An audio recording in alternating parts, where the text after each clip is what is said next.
Pernahkah Anda berpikir, apa yang akan terjadi setelah semua ini berakhir? Setelah hidup yang kita jalani sekarang selesai? Ini bukan pertanyaan untuk main-main. Ini adalah pertanyaan fundamental tentang tujuan hidup kita. Dalam banyak ajaran agama, terutama Islam, ada satu konsep yang menjawab ini semua. Namanya, Hari Kiamat.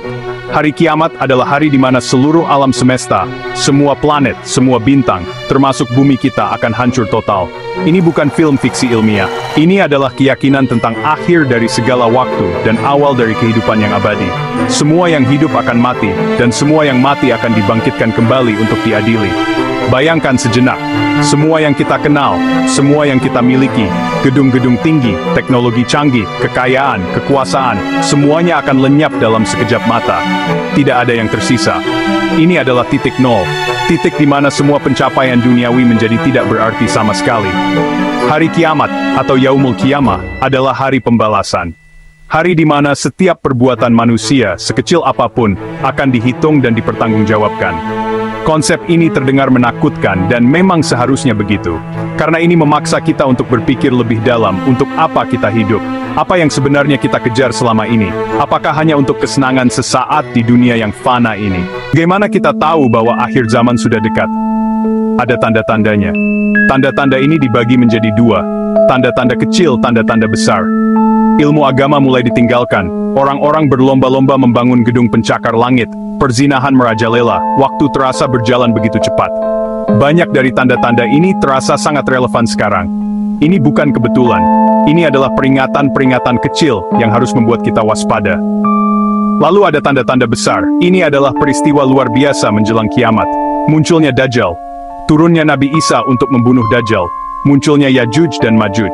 Terbitnya matahari dari tempat terbenamnya, pintu taubat tertutup. Coba Anda bayangkan suasananya. Langit yang biasanya biru tiba-tiba terbelah. Bintang-bintang berjatuhan. Gunung-gunung kokoh hancur menjadi debu. Lautan meluap dan terbakar. Suara sangkakala ditiup dengan dahsyat oleh malaikat Israfil. Tidak ada tempat untuk bersembunyi atau berlindung. Semua manusia akan mati dalam ketakutan. Drama kosmik yang mengakhiri panggung dunia. Setelah semua hancur, tiupan sangkakala kedua dibunyikan. Inilah momen kebangkitan. Semua manusia dibangkitkan dari kubur mereka. Mereka bangkit dalam keadaan telanjang, tanpa alas kaki, belum dikhitan, persis seperti saat dilahirkan. Mereka dikumpulkan di padang mahsyar, di bawah terik matahari yang sangat dekat. Mereka menunggu lama untuk diadili.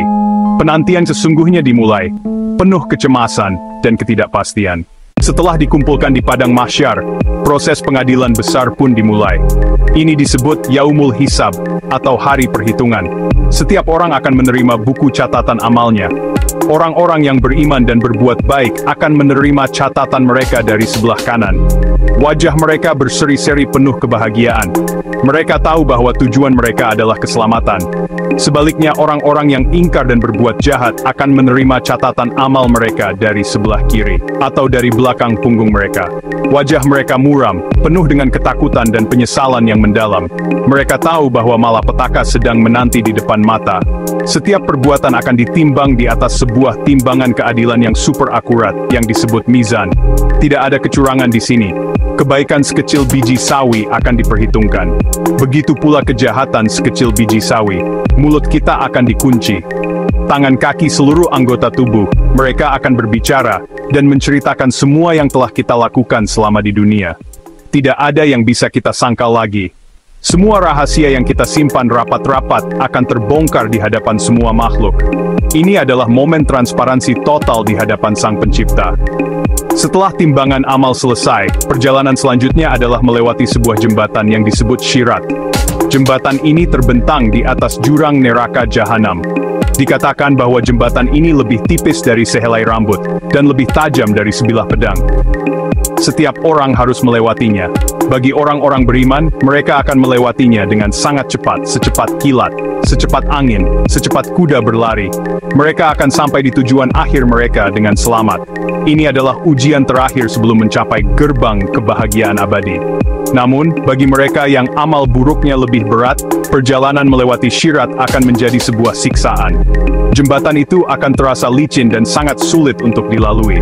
Mereka akan berjalan merangkak dengan susah payah. Di bawah mereka, api neraka berkobar-kobar dengan dahsyatnya, siap menyambar siapa saja yang terjatuh. Banyak yang akan terpeleset dan jatuh ke dalam jurang api yang menyala-nyala itu. Mari kita bicara tentang dua tujuan akhir ini. Surga dan neraka. Keduanya adalah tempat yang nyata, bukan sekadar imajinasi. Mari kita mulai dengan surga atau jannah. Surga digambarkan sebagai tempat penuh kenikmatan, belum pernah dilihat oleh mata, belum pernah didengar oleh telinga, belum pernah terlintas di dalam hati manusia. Di sana mengalir sungai-sungai susu madu khamr, yaitu anggur yang tidak memabukkan. Istana megah dari emas, istana dari perak. Pakaian dari sutra, perhiasan dari mutiara. Ini adalah balasan terbaik bagi orang-orang yang sabar dan taat. Tidak ada rasa sakit, tidak ada kesedihan, tidak ada kecemasan, tidak ada kematian. Semuanya adalah kebahagiaan murni yang abadi. Para penghuni mendapatkan apapun yang mereka inginkan, hanya dengan memikirkan. Mereka dilayani oleh pelayan muda yang rupawan. Mereka berkumpul kembali dengan keluarga dan orang-orang yang mereka cintai. Kenikmatan tertinggi dapat melihat wajah Tuhan. Surga adalah tempat istirahat yang sesungguhnya, sebuah rumah kembali penuh kedamaian dan cinta. Sekarang mari kita lihat sisi sebaliknya, neraka atau jahanam. Jika surga adalah puncak kenikmatan, maka neraka adalah puncak penderitaan. Neraka adalah penjara abadi yang dipenuhi dengan api yang sangat panas. Para penghuninya diberi minum dari air mendidih. Makanan mereka adalah buah zakum, pohon berduri terasa seperti timah cair di dalam perut. Pakaian mereka terbuat dari api. Mereka disiksa tanpa henti, siang malam. Ini adalah balasan yang setimpal bagi mereka yang sombong dan menentang perintah Tuhan. Di neraka, tidak ada kematian yang bisa mengakhiri penderitaan. Setiap kali kulit mereka hangus terbakar, kulit itu akan diganti dengan kulit yang baru. Mereka akan berteriak meminta tolong, tetapi tidak ada yang akan menolong.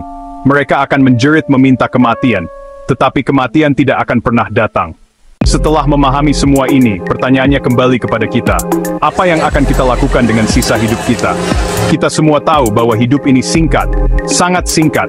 Kita sibuk mengejar kekayaan, kita sibuk mengejar jabatan, kita sibuk mengejar popularitas. Seolah-olah semua itu akan kita bawa mati. Padahal, kita semua tahu bahwa satu-satunya yang akan kita bawa adalah kain kafan dan amal perbuatan kita. Tidak lebih. Pengetahuan tentang surga dan neraka seharusnya bukan hanya menjadi informasi, tetapi menjadi sebuah penggerak, sebuah motivasi kuat untuk mengubah cara kita hidup, mengubah cara kita berpikir, mengubah cara kita bertindak setiap harinya. Pesan moralnya sangat jelas dan sederhana.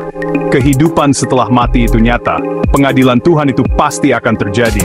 Surga, neraka, pilihan ada di tangan kita sekarang, saat kita masih bernapas. Apakah kita akan memilih jalan ketaatan yang mungkin terasa berat dan penuh ujian, namun berujung pada kebahagiaan abadi di surga? Ataukah kita akan memilih jalan kemaksiatan yang terasa mudah dan menyenangkan, namun berujung pada penyesalan dan siksaan abadi di neraka? Ini adalah pilihan paling penting yang harus kita buat dalam hidup kita. Berbuat baik itu bukan hanya tentang syalat.